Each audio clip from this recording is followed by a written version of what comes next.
नमस्कार दोस्तों। उत्तर प्रदेश में जब भी कोई गवर्नमेंट जॉब की परीक्षा निकट आती है तो सोशल मीडिया में एक अलग प्रकार की ही बहस छिड़ जाती है। अगर वर्तमान समय में आप देखेंगे तो लेखपाल भर्ती पर लेकर सोशल मीडिया में कुछ अजीब तरीके की चर्चाएं हो रही हैं। कुछ लोग कह रहे हैं कि क्योंकि लेखपाल भर्ती परीक्षा के लिए जो मुख्य परीक्षा का आवेदन शुल्क है उसको जमा करने की लास्ट डेट 24 जुलाई है और 24 जुलाई को ही लेखपाल भर्ती की परीक्षा होनी है, तो इस वजह से परीक्षा नहीं हो पाएगी। क्योंकि अगर 24 जुलाई तक फीस ही जमा होगी तो फिर एडमिट कार्ड कब तक जनरेट होंगे। इसके अलावा कुछ और भी समस्याएं हैं लोगों की, जैसे कि कुछ लोग ऐसे भी हैं जिन्होंने रीट के लिए आवेदन किया हुआ है। तो रीट की जो परीक्षा है फ्रेंड्स, वो जैसा कि आप जानते हैं ये 23 और 24 जुलाई को होने वाली है। तो कुछ लोगों के सामने ये भी धर्म संकट है कि वो रीट दें या फिर लेखपाल दें।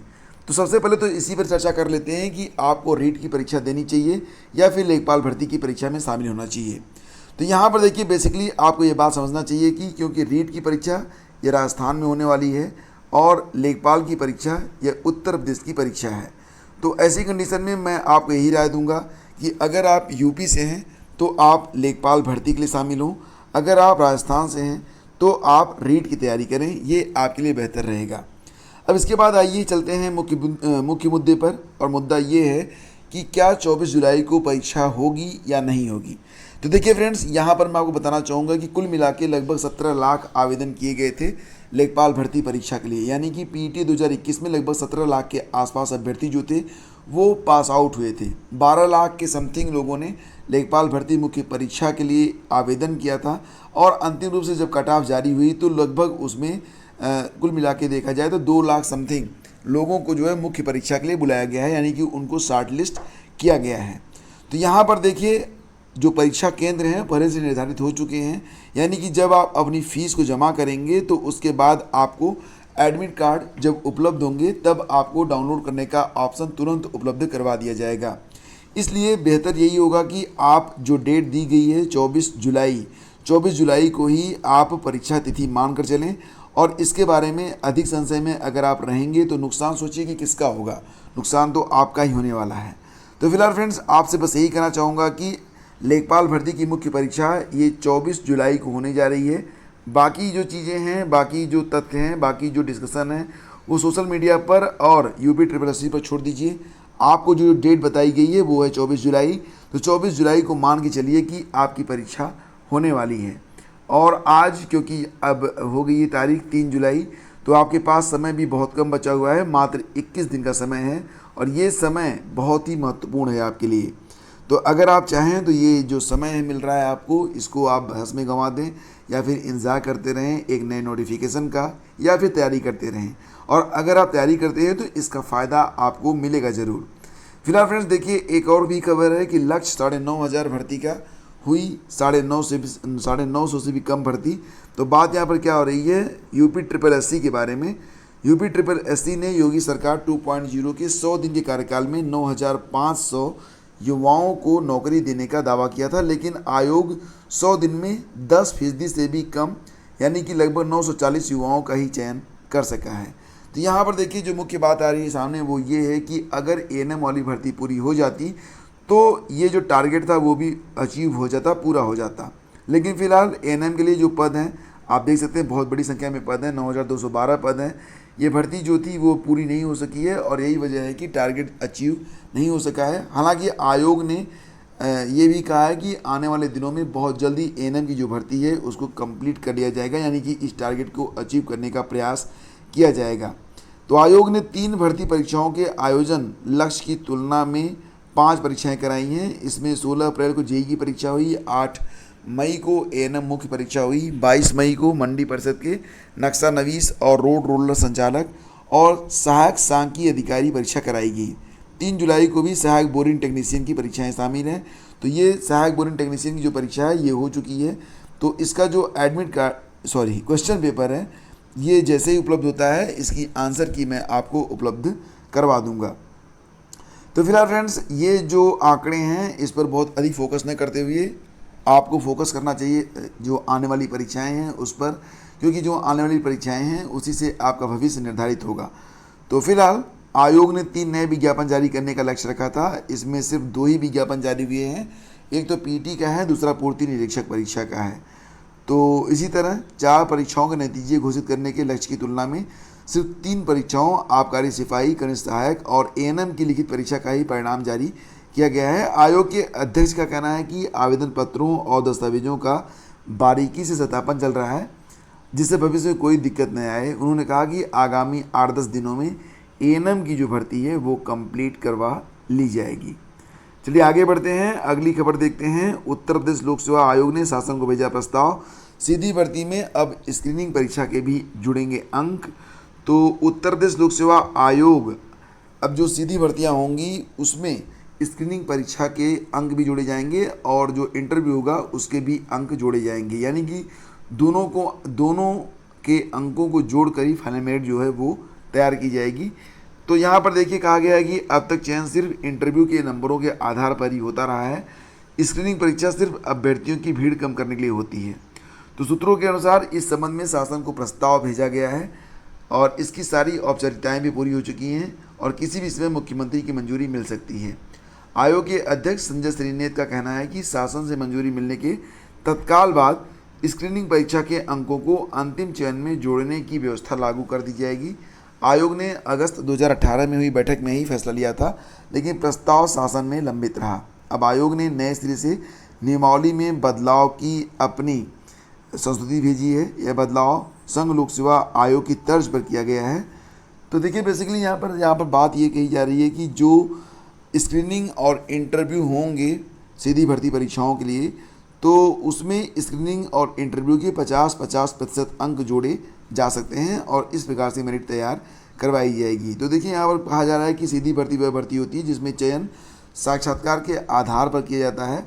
हालांकि सीधी भर्ती के जिन पदों के लिए आयोग को ज़्यादा आवेदन मिलते हैं उसके लिए स्क्रीनिंग परीक्षा करवाई जाती है, ताकि परीक्षा के आधार पर अभ्यर्थियों की संख्या कम हो जाए या फिर साक्षात्कार आसानी से संपन्न कराए जा सकें।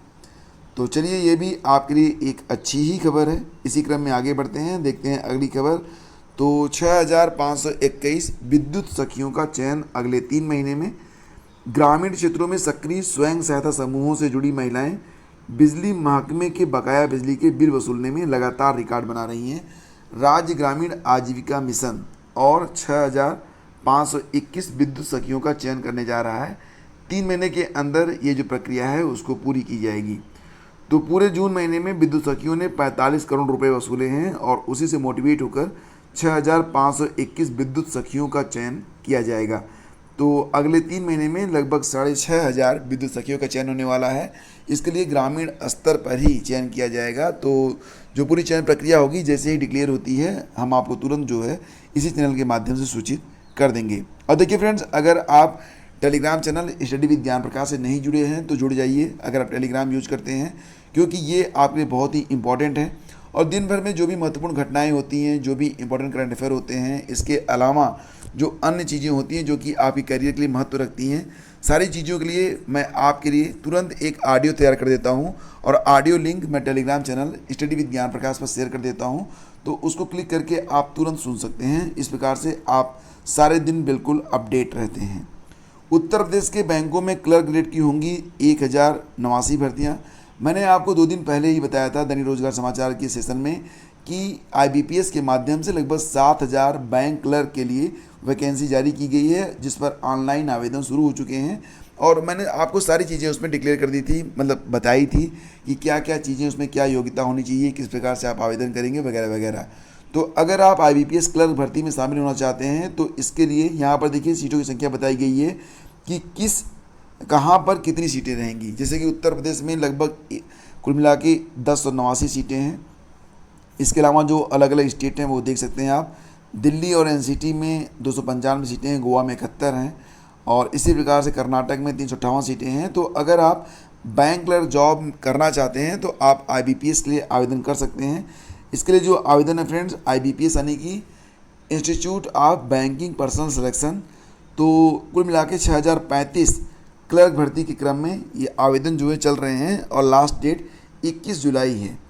तो अगर आप स्नातक हैं, आपकी उम्र 20 साल से 28 साल के बीच में है, तब आप इसमें आवेदन कर सकते हैं। अगर आप रिजर्व कैटेगरी से आते हैं तो आयु सीमा में 5 साल, OBC से आते हैं तो 3 साल की आपको छूट भी मिलेगी। SC/ST के आवेदकों को परीक्षा पहले प्रशिक्षण भी दिया जाएगा। तो अगर आप बैंक क्लर्क बनना चाहते हैं तो आप इसका आवेदन कर सकते हैं। सितंबर के महीने में प्री की परीक्षा होगी और अक्टूबर के महीने में मेंस की परीक्षा होगी। ये बात भी नोटिफिकेशन में ही डिक्लेयर कर दी गई है। और देखिए, बात हो रही है UPPSC चयन परिणाम से पहले उत्तर कुंजी की मांग। तो पिछले कई बार से ऐसा हो रहा है, पिछले कई सालों से ऐसा हो रहा है कि UPPSC जब परीक्षाएं हो जाती हैं, अंतिम चयन परिणाम जारी हो जाता है और पूरी तरह से फाइनल लिस्ट जारी होने के बाद भी जो फाइनल आंसर की है वो जारी नहीं करता है। तो अभ्यर्थियों को पता ही नहीं चलता है कि कौन से प्रश्न सही थे उसने किए थे, कौन से प्रश्न उसने गलत किए थे। तो इन्हीं चीज़ों पर फोकस करते हुए यह मांग की जा रही है कि जो व्यवस्था पहले थी, यानी कि रिजल्ट से पहले उनको फाइनल आंसर की चाहिए, ताकि वो ये जान सकें कि किस प्रश्न को आयोग ने सही माना है, किस प्रश्न को आयोग ने गलत माना है। तो यहाँ पर मांग की जा रही है कि UPPSC पहले की तरह चयन परिणाम से पहले जो फाइनल आंसर की है उसको भी जारी करे, और ये उचित भी रहेगा। डीएलएड के प्रति अभ्यर्थियों का घटा रुझान। जैसा कि आप लोग जानते हैं कि वर्तमान समय में डीएलएड के लिए आवेदन चल रहे हैं और अब 3-4 दिन शेष बचे हुए हैं। इसके बावजूद कुल मिला के देखा जाए तो जो सीटों की संख्या है उसकी 1/4 लोग भी अभी तक आवेदन ही नहीं कर पाए हैं। तो बहुत बड़ी संख्या में सीटें इस बार भी खाली रह जाएंगी। आपको बता दें कि डाइट में जो फ्री सीटें हैं, यानी कि जो डाइट की सीटें हैं, वो लगभग 10,600 हैं। इसके बाद लगभग 2,32,000 सीटें हैं। आलम यह है कि कभी नौकरी की गारंटी माने जाने वाले इस कोर्स से अब जो छात्र हैं वो कतरा रहे हैं।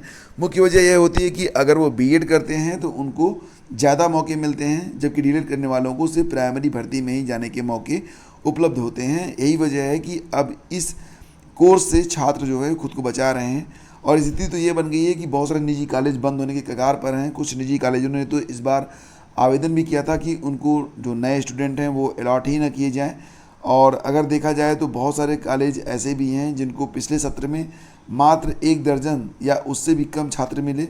तो ये सब पेड कॉलेज होते हैं फ्रेंड्स, और अगर फ़ीस नहीं मिलेगी तो ना तो वो अपने अध्यापकों को फ़ीस दे पाएंगे, ना ही कर्मचारियों को दे पाएंगे। तो ऐसी कंडीशन जो बनती है वो डीएलएड के लिए तो बहुत अजीबोगरीब है। और निश्चित रूप से इस कोर्स के लिए सरकार को फिर से चिंतन मनन करने की आवश्यकता है। और मुझे लगता है कि अब डीएलएड और बीएड को एक करने का वक्त आ गया है, यानी कि एक ऐसा कोर्स तैयार किया जाए जो कि बिल्कुल जो है प्राइमरी के लिए, जूनियर के लिए, टीजीटी पीजीटी के लिए, ये सारे जो भर्तियां आती हैं सभी के लिए मान्य होना चाहिए। लाइक है जैसे बीएड वाला मैटर है। और अगर ऐसा होता है तो जो ये याचिकाएँ पड़ती हैं बीएड को अंदर करो, बीएड को बाहर करो, और तमाम जो व्यर्थ की मतलब जो झगड़े चलते रहते हैं ना, वो ख़त्म हो जाएंगे।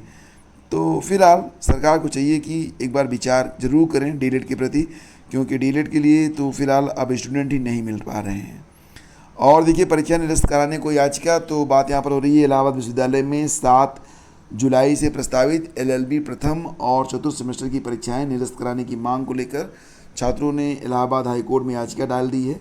छात्रों की मांग है कि ओपन बुक परीक्षा या असाइनमेंट आधारित मूल्यांकन करवाया जाए। LLB चतुर्थ सेमेस्टर के छात्र जितने भी हैं, तो उन्होंने कहा है कि क्योंकि निर्धारित समय तक पढ़ाई नहीं हो पाई है और सत्र काफ़ी पिछड़ गया है, तो इसलिए ये परीक्षा निरस्त करवा के ओपन बुक या फिर असाइनमेंट आधारित जो मूल्यांकन है वो करवाया जाए। और विरोध जारी है छात्रों का। सचिव बेसिक शिक्षा परिषद के खिलाफ वारंट जारी है। हालांकि कोई बहुत इम्पॉर्टेंट न्यूज़ नहीं है आपके लिए, लेकिन आपको बता देना चाहते हैं कि इलाहाबाद हाई कोर्ट ने आदेश का पालन न करने और तलब किए जाने पर उपस्थित न होने के लिए सचिव बेसिक शिक्षा परिषद प्रताप सिंह बघेल के खिलाफ जमानती वारंट जारी कर उन्हें तलब किया है। आदेश की नाफरमानी से नाखुश कोर्ट ने CJM प्रयागराज को निर्देश दिया है कि सचिव पर वारंट तामील कराएं। यह आदेश न्यायमूर्ति सिद्धार्थ ने बेसिक शिक्षा विभाग के अध्यापक ज्ञानेंद्र कुमार की याचिका पर अधिवक्ता नवीन शर्मा को सुनकर दिया है। अधिवक्ता का कहना था कि याचिका पर सुनवाई के बाद कोर्ट ने मेडिकल आधार पर स्थानांतरण को लेकर आदेश दिया था। इस आदेश का पालन न होने पर 9 मार्च 2022 को कोर्ट ने सचिव को 1 जुलाई को हाजिर होने का निर्देश दिया था। सचिव न तो स्वयं आए और न ही उन्होंने आदेश के अनुपालन का हलफनामा प्रस्तुत किया। रेलवे में वर्तमान में 1669 पदों पर एक्ट अप्रेंटिस के पदों पर आपको मौके दिए जा रहे हैं। आयु सीमा 15 साल से 24 साल होगी। आयु की गणना 1 अगस्त 2022 के अनुसार की जाएगी। पात्रता होगी हाई स्कूल और जो NCVT या SCVT द्वारा संबंधित ट्रेड में ITI उत्तीर्ण। चयन का आधार क्या होगा? चयन में मैट्रिक और ITI में प्राप्त अंकों के आधार पर योग्य अभ्यर्थियों की मेरिट लिस्ट बनेगी। अंतिम नियुक्ति के लिए अभ्यर्थियों को अपने सभी original documents, medical fitness certificate का वेरिफिकेशन कराना होगा। चयनित आवेदकों को 1 वर्ष की अवधि के लिए अप्रेंटिसशिप ट्रेनिंग के लिए रखा जाएगा। आवेदन की अंतिम तारीख है 1 अगस्त। आवेदन शुल्क है 100 रुपये। वेबसाइट है rrcpryj.org। और अब आपको बता दें कि हाई कोर्ट और अदालतें आज से खुल रही हैं। इलाहाबाद हाई कोर्ट और इसकी जो लखनऊ बेंच है और प्रदेश भर की दीवानी अदालतें 1 माह के लंबे ग्रीष्मावकाश के बाद सोमवार से खुल रही हैं। इसमें माह भर बाद पूरी क्षमता से कार्य किया जाएगा। और गर्मियों की छुट्टी के कारण इलाहाबाद हाई कोर्ट और इसकी लखनऊ बेंच में 1 जून से अवकाशकालीन पीठें ही आवश्यक मामलों की सुनवाई कर रही थी। तो फ्रेंड्स, अगर आप तैयारी कर रहे हैं लेखपाल भर्ती की, PET 2022 की, TGT की, SST की परीक्षा जिसमें इतिहास के प्रश्न आते हैं, अगर आप PGT हिस्ट्री के लिए आपने आवेदन किया हुआ है, तब आप भारतीय इतिहास पुरातात्विक स्रोत का ये पूरा का पूरा चैप्टर एक बार ज़रूर देखिएगा। इससे आपको काफ़ी फ़ायदा मिलेगा। और टॉपिक वाइज थ्योरी क्लास है ये, और ये कल शाम को क्लास अपलोड हुई थी। अब से आपको हर टॉपिक पर थियरी वाइज क्लासेस उपलब्ध करवाई जाएगी और ये क्लासेस आपको प्रतिदिन शाम को उपलब्ध हुआ करेंगी। तो फ्रेंड्स, इसी प्रकार से अगर ये सेशन आपको अच्छा लगता है तो प्लीज़ इसे लाइक और शेयर जरूर किया करें। और हम शीघ्र मिलेंगे आपसे एक नए वीडियो में। तब तक के लिए मैं आज्ञा दीजिए। नमस्कार, जय हिंद।